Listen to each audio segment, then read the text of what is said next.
BNP নেতা সালাউদ্দিন কাদের চৌধুরীকে judicial murder করা হয়েছে বলে অভিযোগ করেছেন তার ছেলে হুম্মাম কাদের চৌধুরী। রাজধানীর ধানমন্ডিতে তাদের বাসভবনে আয়োজিত সংবাদ সম্মেলনে হুম্মাম আরও বলেন, তার বাবা সাবেক প্রধানমন্ত্রী শেখ হাসিনার রাজনৈতিক প্রতিহিংসার শিকার।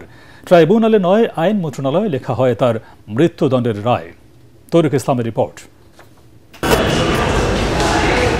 সালাউদ্দিন কাদের চৌধুরী প্রবীণ রাজনীতিবিদ ও বাংলাদেশ জাতীয়তাবাদী দল বিএনপির প্রভাবশালী নেতা ও সাবেক সংসদ সদস্য। মানবতা বিরোধী অপরাধের অভিযোগে ২০১৫ সালের ২২ নভেম্বর আন্তর্জাতিক অপরাধ ট্রাইব্যুনালের আদেশে তার ফাঁসি কার্যকর করা হয়। রাজধানীর ধানমন্ডিতে তাদের বাসভবনে সংবাদ সম্মেলনের আয়োজন করা হয়। এ সময় সালাউদ্দিন কাদের চৌধুরীর উপর নির্মম অত্যাচারের কথা তুলে ধরেন তার স্ত্রী ফরহাদ চৌধুরী ও বড় ছেলে ফয়সাল কাদের চৌধুরী। রাতের বেলা ওনাকে নিয়ে যায়, তারপরে সারা রাত টর্চার করে পিজি হসপিটালে নিয়ে যায়।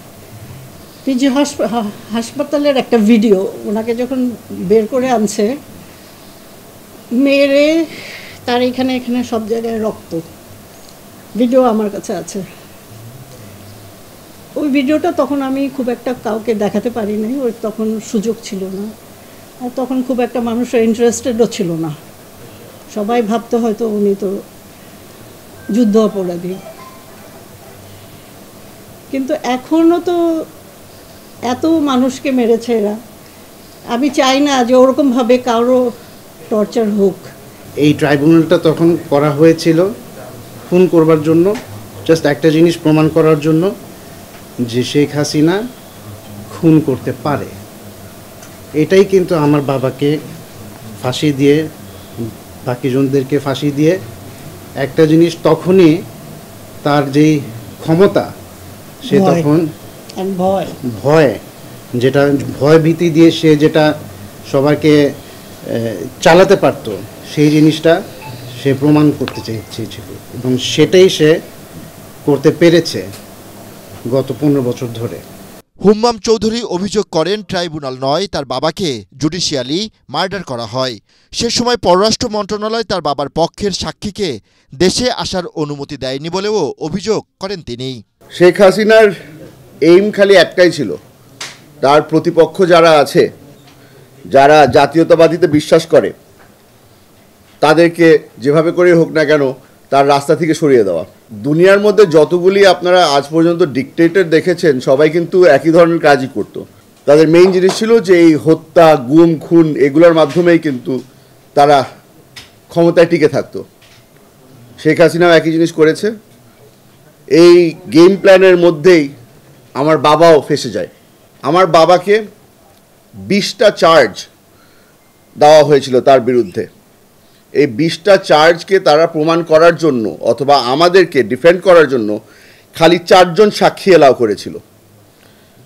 এখন আমরা তাও লড়াই করে গিয়েছি। আপনারা এখানে যারা আছে তারা হয়তো মনে আছে আপনাদের, আমাদেরই একজন তৎকালীন একজন জজ, সে নিজে সাক্ষ্য দিতে আসতে চেয়েছিলেন। সে বলেছিলেন যে সালাউদ্দিন কাদের চৌধুরী তখন পাঞ্জাব ইউনিভার্সিটিতে তার সাথেই ছিলেন। সে নিজে আসতে পারেননি, তবে উনি তখনের জাস্টিস সিনহার কাছে সে পারমিশন চেয়েছিল যে যেহেতু আমি একজন সিটিং জাজ, আমি আপনার পারমিশন ছাড়া আমি এভিডেন্স দিতে যেতে পারি না, আপনি কি অনুমতি দিবেন কি না। জাস্টিস সিনহা অনুমতি দেননি। তবে আমি আপনাদেরকে বলে দিতে পারি যে হ্যাঁ, এই ট্রাইব্যুনালটা একটা কন্ট্রোভার্সিয়াল ট্রাইব্যুনাল ছিল।